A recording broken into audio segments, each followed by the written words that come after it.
Sweet. Welcome to the show, Amelia. Thank you for having me. That's good. Yeah, so you got quite a bit, I guess, of a portfolio or a resume. Like, you've collabed with a number of, like, companies and stuff like that. Have, like, I guess, over 1 million, like, views on, like, YouTube and stuff like that, too. Yeah. And you've done, like, a couple, I guess, been overseas and stuff like that. Mm-hmm. So, yeah, I guess tell us a little about going overseas and all that kind of stuff and doing collabs with, can't even say it, companies over there. Yeah, so I started YouTube really randomly when I first went overseas to Japan. And I kind of just made it for my friends and family so I wouldn't have to bulk tell them all of my stories and stuff. And then my second video that I made actually on my YouTube channel randomly went viral. Not exactly for the best reasons either. It was like a bit of a hate comment spree, but it was okay. Well, it creates engagement though. I guess that's the best bit. Like, even though it is, like, it's hard to take on the other side, getting that little bit of hate, but like, at the end of the day, it kind of spreads your name a little bit more out. And it didn't really bother me anyway, because I didn't see myself as that anyway. Yeah, because you did like schooling over there. Yeah. How did you find that? It was such a weird, interesting, but really cool experience. Like, the culture there is from what I experienced, they like to idolize kind of just the Western culture.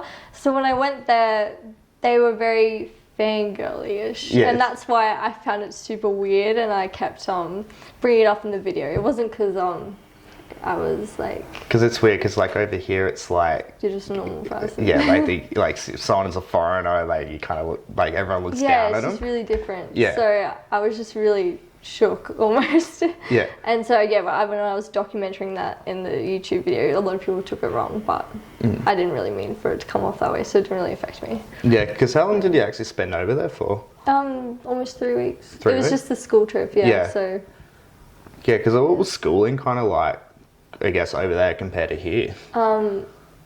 Clean. So clean. That country's so clean.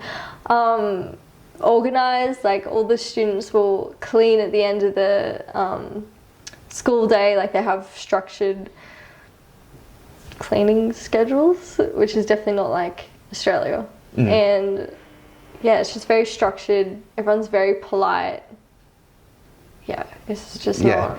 Yeah, I guess like having like a structured cleaning schedule would be like, I guess, kind of good thing, especially like companies over here and like, you know, school and that, because then you're not thinking, okay, now it's 3 o'clock, I've got to go home. It's like, okay, now I've got to clean at 3, and then you finish at like 3:30 and that.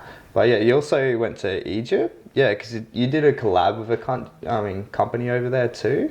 Yeah. With some tourism company. Yeah, well, kind of. I just posted a photo and it just got reposted, but when they repost a photo, they pay you for it if they use your photo. It was called Yalla Monsieur. Yeah. Yalla means let's go in Arabic. Yeah, that's cool as yeah. That was really cool. Yeah, how did that, like, I guess, help with you? Or like how many, I guess, views or likes did that kind of get? yeah, like quite a bit, and it helped a lot. And it created like a lot of I got like a lot of Egyptian followers from that kind of thing, so I had more of an Egyptian fan base, and then so that kind of grew my YouTube channel a little bit, because then I was kind of known as like the Egypt girl. Yeah, it's kind of cool when you like start talking to people from overseas, because like when I kind of like for doing what I'm doing, like I actually talk to people from like America, like even like Sydney, even though it's not overseas, but like all different countries really around the world. How like social media connects people like that. It's so cool. And it's like, I guess when I go over there, I like got somewhere to go, I guess, collab with or like talk 100%. To or like do a podcast with and that. Yeah, from like working in Egypt for those 6 months, I have friends all over the world, and it's so cool. It really is. Yeah. What was like the main stuff that you did over there though? So I worked for 2 months in a resort, so part of the entertainment team. So I'd do like daily activities like yoga and... That's cool. Yeah, I loved that. Yoga classes. There's so many different types of yoga. It's sick, and it's like it's hard but fun at the same time, because you make fun of yourself because you can't do it, but then it's like that makes the fun bit about it. I was so basic at it, but I was teaching it. Yeah, and dance shows at night, like little skits and comedy skits, because the resorts there are like little towns. They have a theatre and all that stuff, so it was really cool. And then after that, for the last 4 months, I was a live-in babysitter, so an au pair. Oh, that would have been cool. Egyptian / English / Canadian family. So it was like a kind of, was it a mix? Yeah. So you got to stay at their house and stuff like that? Yeah, I lived with them, yeah. And then I went to Greece with them. Yeah. Yeah, it was really cool. So you just like looked after the kids and stuff, and it would have been cool as experience. It was really cool, really cool. So I guess we'll go down. Like, what are the kind of companies have you like collabed with? I guess over the years and stuff. So some clothing brands. I've done a few clothing brands. What else have I done? Mainly clothing brands. Mainly, yeah. Yeah, but I've also clothing brands. To get stuck. No, sorry.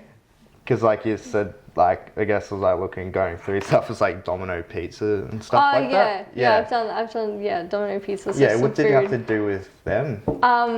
They had like a promotion going on, and they just wanted you to take like a good content photo with like your friends or by yourself or something, enjoying whatever the promotion was, and you get paid for it. That's it, because like they got a company now called Tribe, which is like a bunch of, have That's you what I noticed? did. Yeah, Tribe's sick, because I found out about that was a couple months ago at a like what's it called, a seminar.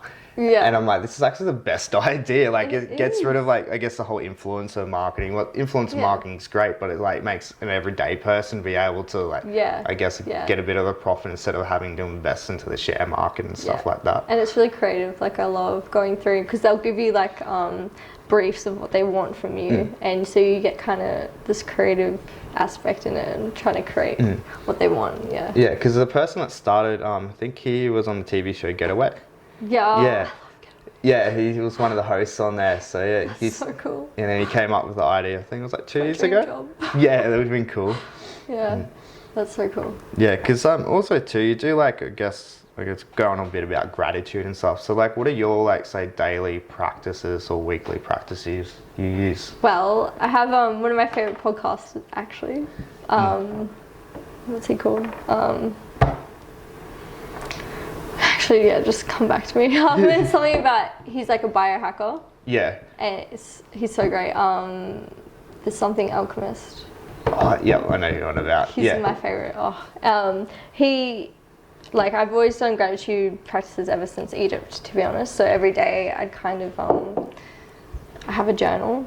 And it's just a bit of everything. Like I don't have separate journals or anything, which is pretty messy. But, and I'm grateful for today, and I'll just write some dot points, and it's usually really little things. And I've noticed over the time of practicing it is like when something does happen to me really small, it triggers, and I sit there and I'm like, wow, I'm really grateful for that. Yeah. And I never used to do that, so now I don't know, it's just a really... You take more gratitude to it. It's like, especially when someone like, because you don't expect people to say thank you, and it's like when someone says something like thank you, it's like, holy cow, you get that bit of a shock, a bit more happy, and you're like, yes, the world's going in some kind of good way. 100%, yeah. And so my favorite, that podcaster, he has I think it's love tattooed on his, here somewhere, and he uses that as his trigger.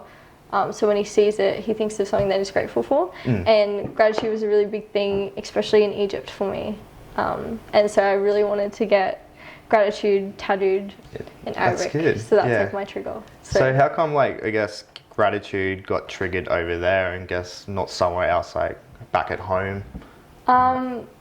Because you really do see how people live really simply in Egypt, and they are so freaking happy. Yeah. And I used to spend so much time in the villages of the area that I used to live in and just play football with the kids, and they lived in the most humblest things, and they'd be so grateful if you went to the shops and bought them some kind of candy, and they were just so lovely. And and I had a lot of experiences that happened in Egypt that I was just really grateful to have a roof over my head at one point, extremely grateful, and to have food. There was one point where I wasn't sure I was going to get through the week. Yeah. And so I was really grateful for every bit of food that I had, and All the people that were really nice to me. Because when like you go through that hard stages, you kind of get more grateful for like I guess say like as you said like food and stuff like that. The like simplest things. Yeah, the simple things. Yeah. And it's weird too because like when you go to like third world countries and that, and they're like just naturally happy people, and you come to like I guess a first world country, a Western country, and everyone's the complete opposite. We're always trying to strive for this big goal that's not going to really happen. Yeah. And it's like at the end of the day is it's just being like keeping life simple. Yeah, there's actually I read it somewhere actually, but that depression, like the rate in depression, anxiety and stuff are actually higher in the Western societies than in Africa. Yeah. And that's people that barely have water to drink, like clean water to drink. I think because like I did a bit of research into like depression and stuff like that, because like in third world countries they value people a lot more, as like in a Western culture we value things, so it's like a kind of junk food connection that we're looking for. It's so true. So like what's kind of stuff that I guess you go through in your journals? Is it more just like what happens through the day, or there's a book called The Artist Way. I've heard of that one. I've been going to read it. Gonna go buy it. It's really good.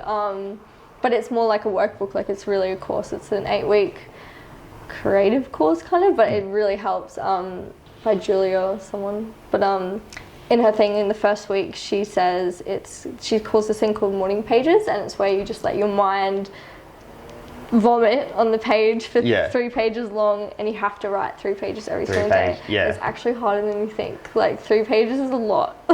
Like, and so that's what I do, like 3 pages of just vomit, and sometimes it's just I'm really tired, I want to go back to bed, or sometimes it's like really good and I'm like, wow, I didn't even know that was in me. Because it's like when you like tap within, it makes it so much easier to write. Because I notice like, say if I get a day off work or whatever, and because I spend like half the day like, you know, doing, meditating, rituals and stuff, and then when I go to write, it comes so naturally. And then when I have a day at work, I sit there and you get writer's block, you're like, what do I write? And like, this is normally so easy to do.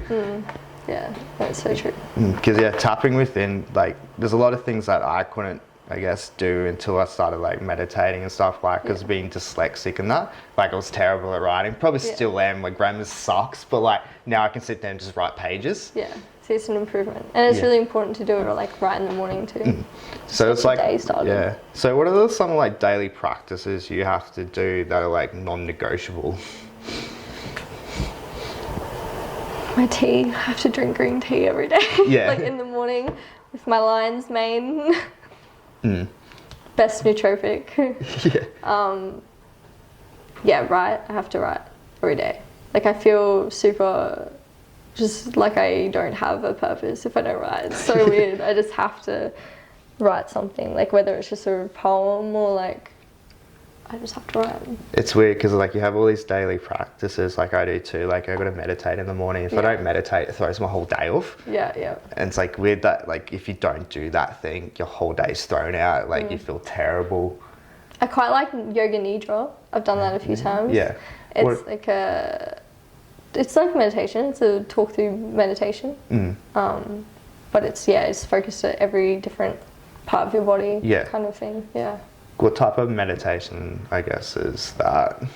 Is it more like movement? Because I know there's types of movement meditation and stuff, even though it's called yoga, but then that's meditation. Sometimes they fall under the same... It's weird. It's not movement at all. It's you like laying on your back, and it's just like focusing on different points of your body. Because I've done like Kundalini meditation, and it's like, I think it was called Saji yoga or something. And it's like I didn't really enjoy it because it's like so much more movement and stuff, and like I can't get myself to focus on that one thing when I'm like sitting there kind of doing movements and stuff like that with energy and all that. So like I guess what's like kind of your end goal with all this stuff, or like I guess something you're working towards? I think the main thing that when you say that, the first thing that comes into my mind is a non-for-profit. Kind of. I still think that's the thing anyway. It's weird. I had this dream when I was 15 years old that I was like Oprah.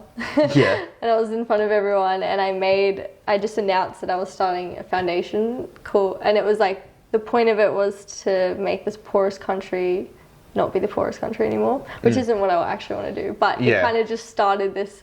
I like woke up and I was like, that's what I'm gonna do. Yeah. I'm gonna start a non-for-profit. At that moment, it's like, all right, I decide what I'm gonna do for the rest of my life or work towards. Yeah. So I've had a few ideas since then, and so I'm just working at the moment to partner with current non-for-profits overseas and kind of like work with them for like donations and stuff, but in a more creative awareness, social media, videography.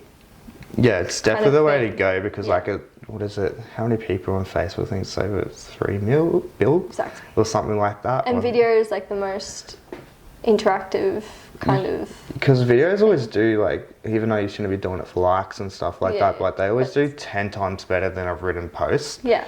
Yeah, it just hits harder when you visually see things that are going on rather than you're just reading about it. Yeah, especially if it's not in your own country. Yeah, it just kind of makes it 10 times. Especially humans are more of a visual kind of creature, and that. For sure. For sure.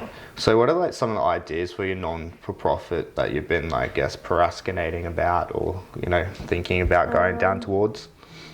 Well, I love people. Like, I love the environment, and I will always advocate for like the environment, climate change, and plant-based, etc., but I'm way more focused on like people. So I always want it to be focused on people. And overseas, I don't know why, like I just feel way more like there's just so much more need overseas. Like, we are so lucky in Australia. I'm so grateful to be born here. So I just want to.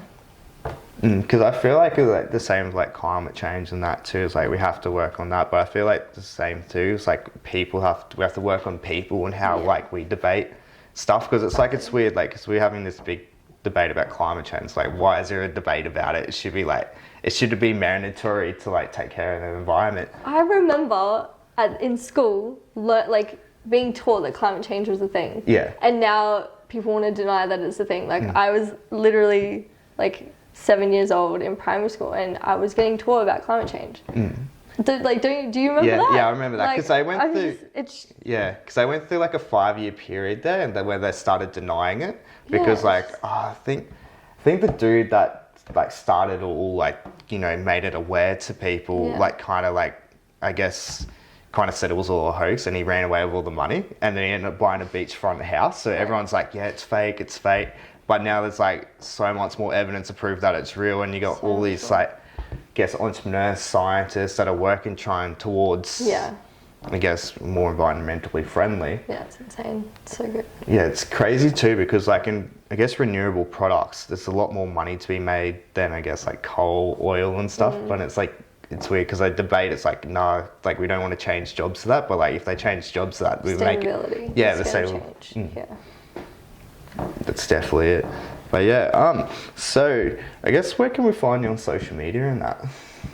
Well, Instagram, Amelia x Michels, Michels. Yeah. And YouTube, just my name. Just your name. Yeah, I'll link it all up in that. Thanks. But final question, like, what is the legacy you want to create? The only question I knew you were gonna ask. Everyone gets shocked too when I ask, like, oh crap.